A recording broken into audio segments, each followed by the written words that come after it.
qu'elle est étrange au fil de l'histoire, la fatuité des monarques. Et comme ils sont vils et vains de croire qu'on vient à bout de ce peuple pétri de cette histoire.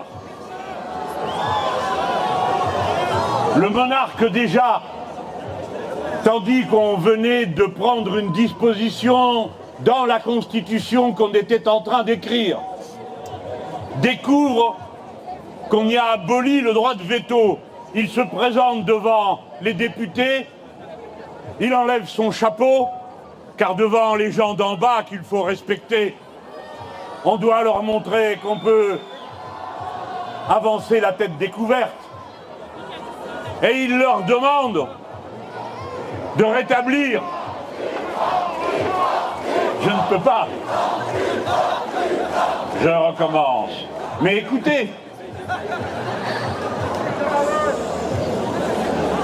le roi Dij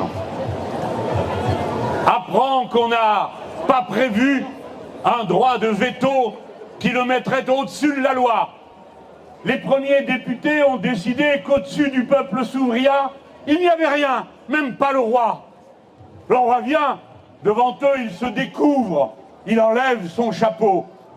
Parce qu'il faut montrer aux gens d'en bas qu'on les respecte et qu'on peut marcher tête nue soi-même.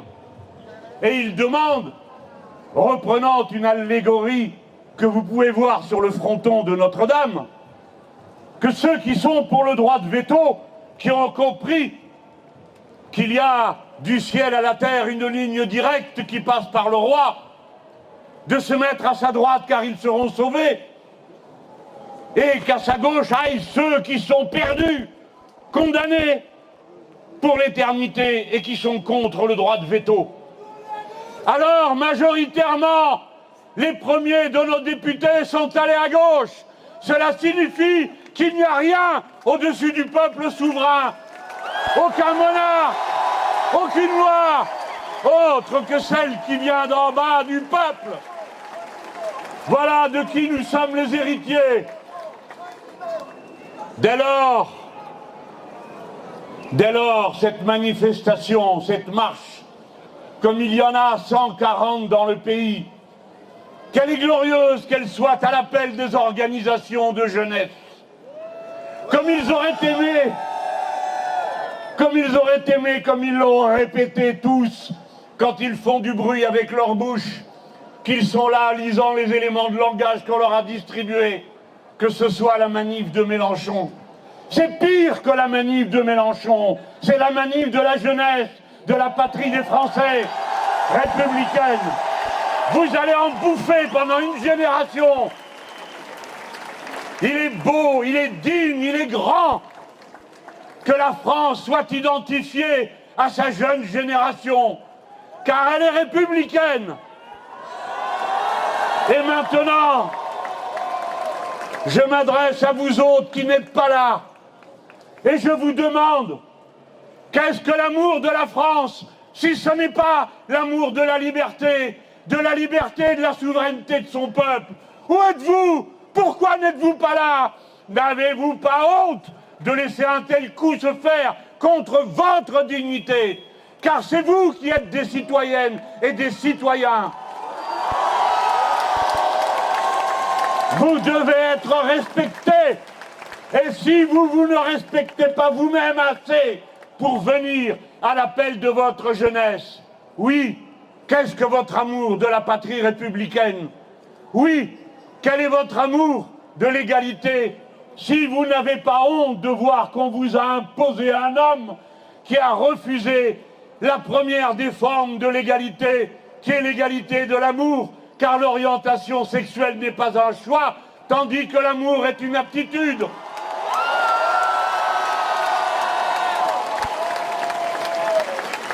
Comment? Quoi? Vous n'avez pas le respect de la dignité qui vous appelle à aimer la France, terre de fraternité, parce que cet homme trouve qu'on n'en fait jamais assez contre ceux d'entre nous qui n'ont pas la religion ou la couleur de peau qui lui convient. Qu'ils aillent tous là où est leur destin, dès lors que la France a parlé. En vain penseriez-vous, mesdames, messieurs les puissants, que nous désarmerons un seul jour.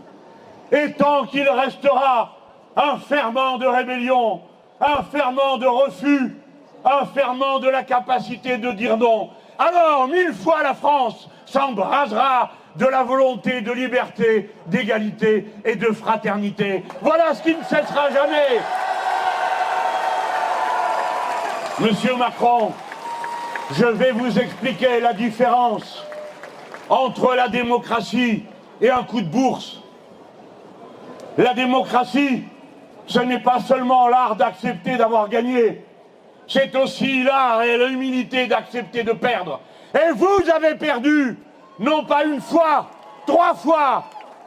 La première en 2022, quand après nous avoir une fois de plus contraints à un vis-à-vis avec Madame Le Pen, vous êtes allés aux élections législatives et vous avez perdu en 2022, car vous n'avez eu qu'une minorité que vous avez baptisée, vous et vos répondeurs automatiques, pendant 3 ans, majorité présidentielle qui n'existait déjà pas.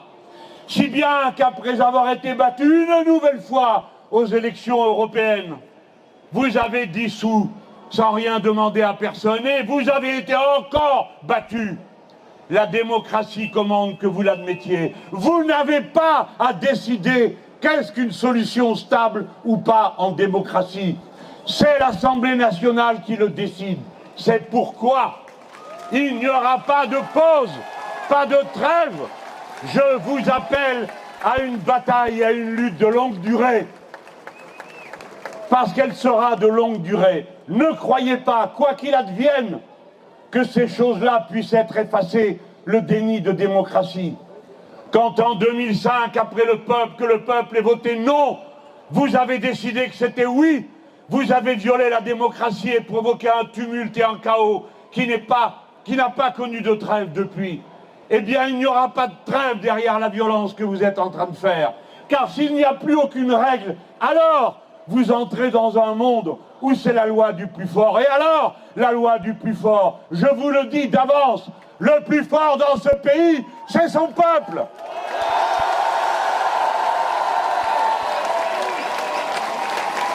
Ce n'est pas à lui de décider qu'est-ce qu'un gouvernement stable. Il aurait dû nommer Lucie Castet, notre candidate première ministre.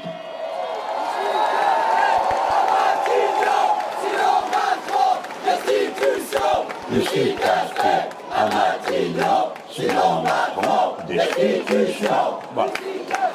Il ne l'a pas fait. C'était à l'Assemblée nationale de décider si son gouvernement aurait été ou non censuré. On nous dit, c'est quand même un monde. Ah, ça ne s'est pas fait de votre faute. Et pourquoi, je vous prie? Parce que vous vouliez appliquer votre programme. C'est un comble. En effet, nous avions l'intention de l'appliquer. C'est d'ailleurs pour ça qu'on nous avait élus. Vous avez l'habitude de mentir, de tricher, de promettre une chose et d'en faire une autre après.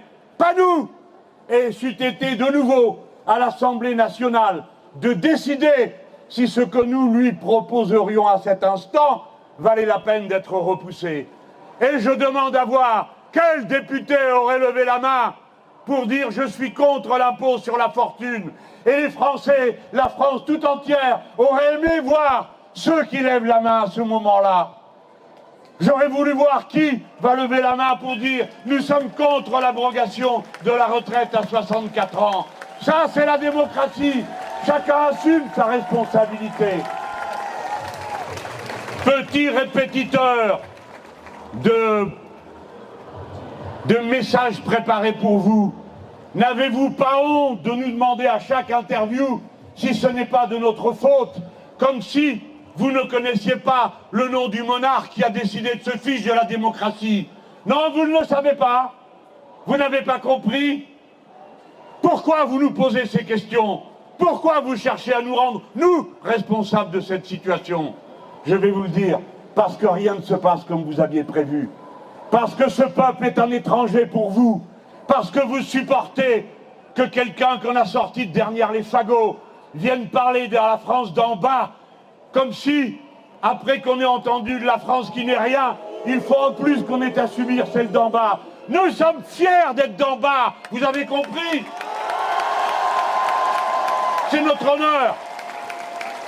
Alors, quelque baratin que vous fassiez, combien d'heures que cela dure sur vos médias, quoi qu'il arrive, nous voterons la censure d'un tel gouvernement à l'Assemblée nationale. Et nous mettons au défi tous les beaux parleurs qui étaient venus vous cajoler pendant les élections de ne pas voter cette censure. Et surtout, ceux qui se disent les représentants du refus du système et qui en sont en vérité l'assurance vie la plus constante, je parle du Rassemblement national. Petit larbin du pouvoir, vous ne voterez pas la censure pour être bien vu par les beaux quartiers, paraît-il? Eh bien, nous voterons la censure, mais ce n'est pas tout. Le responsable de cette crise, devant l'univers entier, si vous ne le savez pas, dans toute la presse du monde, personne ne dit que c'est M. Barnier qui est le responsable de la situation. Personne ne pense que cette idée puisse sortir de son cerveau. Ils disent tous que c'est Macron. Alors, si c'est Macron le responsable, c'est lui qui doit s'en aller et personne d'autre. Aussitôt, ils ont dit « Ah, mais voilà que vous proposez des choses qui n'auront pas lieu. » Mais quand avez-vous été capable de dire des choses qui ont lieu?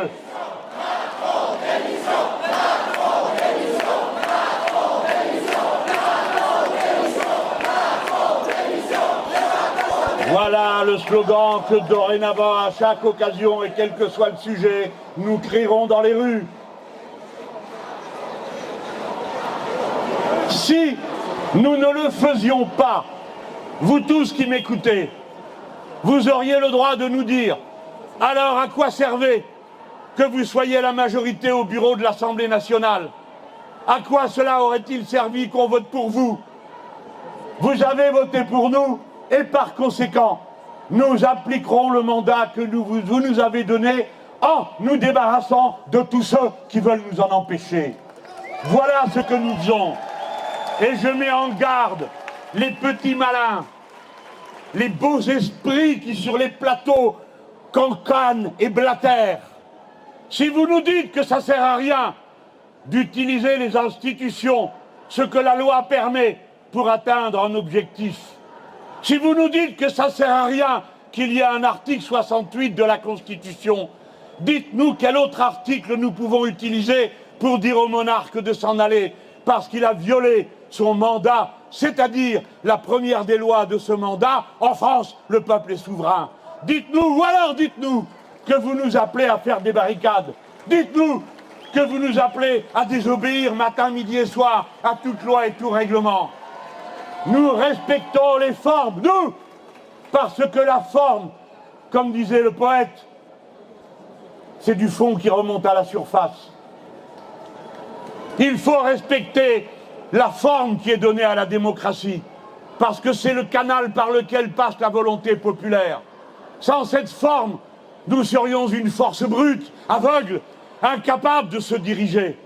C'est parce que nous mettons en avant l'article 68 de la Constitution que nous sommes légitimes à lui dire « va-t'en » et nous attendons de voir qui va lui dire de rester. À tout le moins, si cela se produisait, vous tous, quel que soit votre avis à cet instant, y compris sur moi, tous, vous saurez en tout cas pour qui vous ne voterez jamais. Ceux qui auront permis à Macron de rester doivent être chassés de vos cœurs et de vos esprits pour toujours, quel que soit votre avis politique par ailleurs. La destitution est la grande cause républicaine de ce moment. Que penseriez-vous de nous si nous venons vous dire il fait un coup de force et ensuite on dit à propos qu'est-ce qu'on mange ce soir? La question qui est posée est de savoir si le peuple français, tel qu'il est, a une réserve suffisante de dignité pour refuser d'être traité de cette manière-là.